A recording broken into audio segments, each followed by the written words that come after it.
প্রিয় দেশবাসী ভাই ও বন্ধুরা, যে যেখান থেকে আমার এই ভিডিওটা দেখছেন, কেউ লাইক শেয়ার কমেন্ট করে দেবেন। সবাই কেউ ভিডিওটা টেনে টেনে দেখবেন না। আমি একটা ইমার্জেন্সি মারাত্মক কথা বলবো। কি কথা? দেখেন, আমরা অনেক ভিড়ের মধ্যে গেলেও আমাদের নিজের লোকরে খুঁজে পাই না, কিন্তু আমরা ইদানিং ইউটিউবে ফেসবুকের ভিতরে দেখি যে কোনো পুরুষ মহিলাকে হাত বাঁধতে পিটাচ্ছে, আবার দেখি বাচ্চাদের বাবারা ঝুলোয় রাখিছে, আবার দেখি কোনো মহিলাকে বিশালভাবে মারা হচ্ছে বা দাউ দিয়ে কুপানো হচ্ছে, বিভিন্ন রকম দেখি। কিন্তু আমাদের এই দেখতে একটা অভ্যেস হয়ে গেছে যে এইটা মনে হয় খেলনাই, মানে এইগুলো আমরা ফেসবুকে ছাড়ার জন্য এইগুলো করি, কিন্তু আসল নকল কিন্তু কেউ আমরা যাচাইও করি না বা সঠিক ব্যাটিকও আমরা লক্ষ্য করি না। তো আমি সাধারণ মানুষ, আমার কাছে হয়তো খারাপ লাগলো একটা ভিডিওর ভিতর দেখলাম, তাই আমি আপনাদের উদ্দেশ্যে, যে আমরা যদি এরকম ভিডিও দেখি, অনেক ভিডিও আছে যে এমন দেখা যায় যে শরীরের ভিতর জ্বলে পুড়ে ওঠে।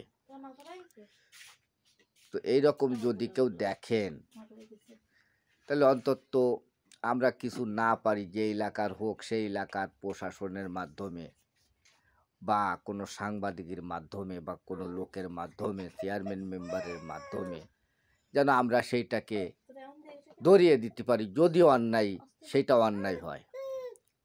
এখন যদি অভিনয় করতে যাই এগুলো করে, সেটা তো আলাদা ব্যাপার। আমার কাছে হয়তো এইটা মনে হলো, তাই আমি বললাম। যাই হোক, সবাই ভালো থাকবেন, টেনে টেনে দেখবেন না, ভিডিওটা লক্ষ্য করবেন। আমার আপনার জীবনে অনেক ঝুঁকি আসতে পারে। আবার আমরা দেখি অনেক বাচ্চারা স্কুল কলেজে গেছে, 10 বছর 8 বছরের বাচ্চা, তারা এমন কীর্তিকলাপ করে যে এদের মনে হয় মা বাপ নেই। তো যদি আমরা এগুলো আমাদের সামনে পড়ে, অন্তত আমরা কিছু না করি, যাতে লোকে জানে বা তার মা বাপে জানে, আমরা সেইটা একটু করে দিলে আমাকে মনে হয় ভালো হয়। যাই হোক, আমার কথা যদি কারোর মনে খারাপ লাগে, ভুল ত্রুটি ক্ষমা করে দেবেন। আমার মনে চাইলো, তাই আপনাদের মাঝে আমি একটা ভিডিও শেয়ার করলাম, কারণ আপনার আমার মা বোন ছেলে মেয়ে অনেক কিছু আছে। তো যাই হোক, সবাই ভালো থাকবেন, সুস্থ থাকবেন, লাইক শেয়ার কমেন্ট ফলো করে দেবেন। আপনাদের কাছে 1,00,000 বার অনুরোধ করছি, 1000 বার অনুরোধ করতেছি, আমার ভিডিওটা যেন অতি দ্রুত লাইক শেয়ার কমেন্ট ফলো বিভিন্নতা করে আমাকে একটু ভাইরাল করে দেওয়ার চেষ্টা করেন।